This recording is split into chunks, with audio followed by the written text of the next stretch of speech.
The Y is a beacon on the hill to many people. In an interesting way, it represents home. It identifies us. It tells people that they have arrived to the site of something very unique, very different, someplace very special.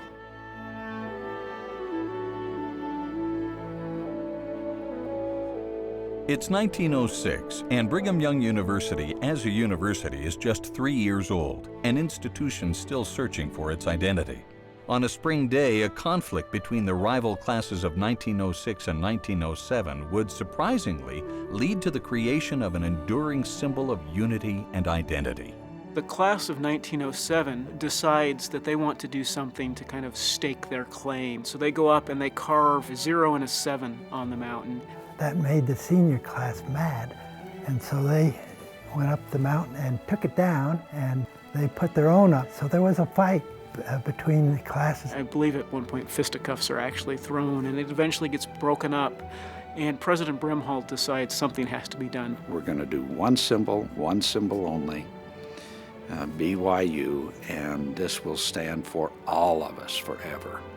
The original plan was to paint the letters BYU on the mountainside. President Brimhall asks a drafting professor and his students to map out the design.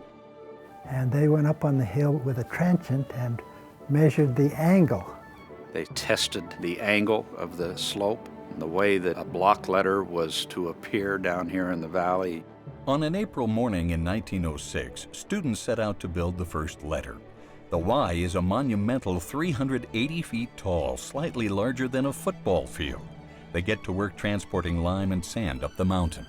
So it's 9 o'clock in the morning by the time they get started. They set up a line up the mountain where they're spaced about 8 to 10 feet apart, and they hand bags of a lime sand mixture from the bottom of the hill up to the top. And then they dump it across the Y's surface. It takes a lot longer than anyone thought it was going to take. They'd miss their lunches, and some of the students were fainting. They got tired, and they started early in the morning, and they were exhausted, lifting these pails back and forth. They thought they'd be through by noon, and they went all the way to 4 o'clock. So they quit and said, whoa, we'll never put the B and the U in there. They became discouraged after making the Y and realized that that was a little bigger project than they could take on. So they left it 1/3 complete, and Y Mountain was born. In the years that follow, when the original lime and sand mixture begins to wash away, students haul up more lime, rock, and later plaster and whitewash. Whitewashing the Y becomes an annual ritual for the BYU campus. They called it Y Day. They'd go up and paint the Y again, get it clean and white. And so we'd just have a bucket brigade starting at the bottom, and we'd send buckets of whitewash up hand to hand and splash the buckets on the Y, and there'd be if there were some brushes who would brush it in and whiten it out. I can remember only once did I have the privilege of being in the Y Brigade, and it was quite a sight. You could see this long line of students going up there and the buckets being passed from one to the other going up. And it was something that I think everybody looked to all year long, staff, faculty members. As the number of students grows, there's more manpower than needed for the whitewashing effort. Y Day becomes a day of service for all students to work on campus and in the local community. Y Day became a city event where there were too many students to just hand pails up, so they went to city projects. We all went to school in our grubbies. We did the sorts of things like wash walls and really give the place a good clean. It wasn't just on campus. We did things for the elderly or for things that will run down around in the city, in the parks. It really did foster the spirit of we belong to Brigham Young University. Service is what brings people together more than any other thing. In the 1960s, if you didn't participate, they would shave your head or they would toss you in the botany pond. And then they have fun afterwards. They'd have a party with games and refreshments. We had a lot of different contests going on. And actually one year I caught the greased pig. And so Y Day was a big, big tradition in those days, and we all looked forward to it. In the late 1970s, the whitewashing tradition comes to an end when the Y is covered with a gunite mixture flown to the site by helicopter. A mix of white cement and white sand keep the symbol vibrant. But Y Days and lighting the Y continue to be important events for the BYU community. The other tradition that I personally love is the lighting of the Y, because you can see the lit Y from almost anywhere in the valley, and it symbolizes something important going on campus.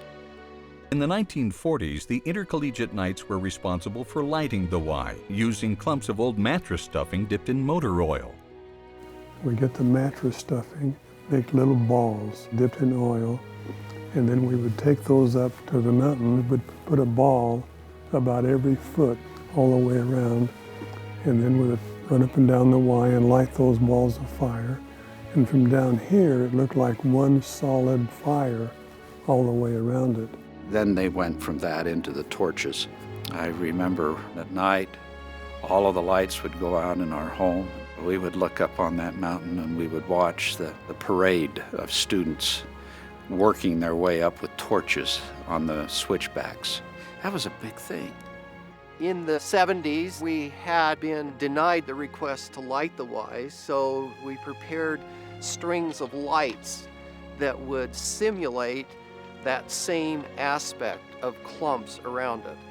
When the Y is lit, it's almost like a magnet.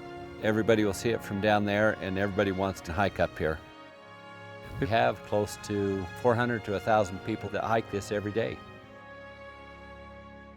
Standing 380 feet tall, the Y is 5 times the height of the H in Hollywood, visible from anywhere in Utah Valley.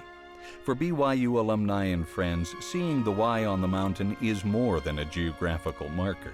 It has become a symbol of service, of unity, and of coming home. That letter has been there throughout my whole life. It's an old friend. It means more than a letter on a mountain. It's just a very special, warm, fuzzy feeling inside when I see it. It puts a lump in my throat. It makes me feel as if I'm coming home. The students know when they see the Y on the mountain that they're at home and they're cared for.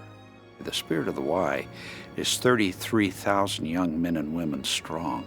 It's the soul, the heartbeat that defines BYU.